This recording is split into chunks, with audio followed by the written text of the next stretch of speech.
We haven't seen any black and white so far, Suzanne. Earlier we did, but we haven't seen any just yet, so I'm sure they pulled back because of the dangerous speeds that the driver is going right now through these residential areas. Wow.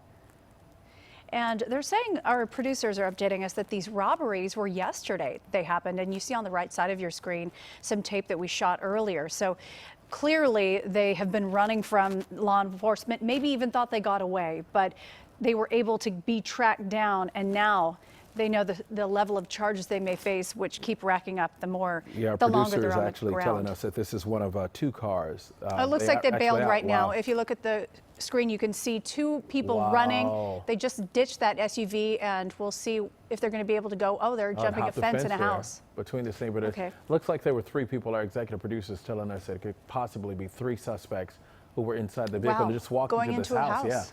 Not sure if they know the folks there, if they know this home.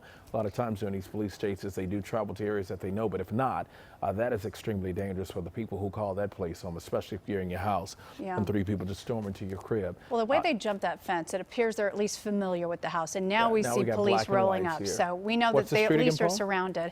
You can see South Kenmore Avenue right now. Kenmore Avenue, okay. And this is again one of two cars that police have been sort of in pursuit of this morning for the past couple of minutes. Apparently the armed robberies took place yesterday in Beverly Hills. When we first got this information and we went on air, we assumed that it just happened, but apparently they happened yesterday, so they may have gotten tips about these suspects and were hot on their trail.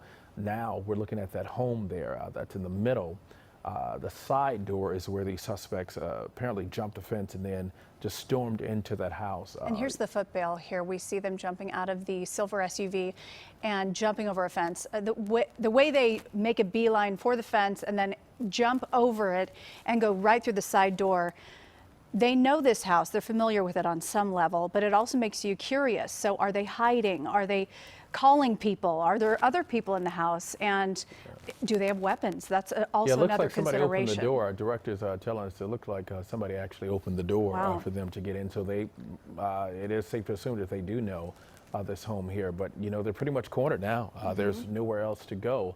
And the fact that these are armed suspects, this is a dangerous situation. I'm sure police will take their time trying to get this situation under control. We're also following another report of a car. We haven't found out the latest on that information, but police were in pursuit of two different cars that have taken place or that were part of an armed robbery that happened yesterday in Beverly Hills.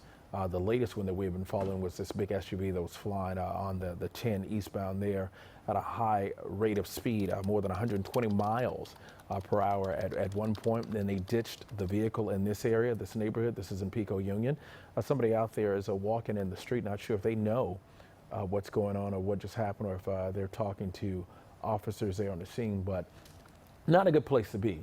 Right now, if you're living in this neighborhood and a resident just standing outside, if you can see us and you're watching us on KCAL 9, the best thing to do is just to stay inside, lock your doors,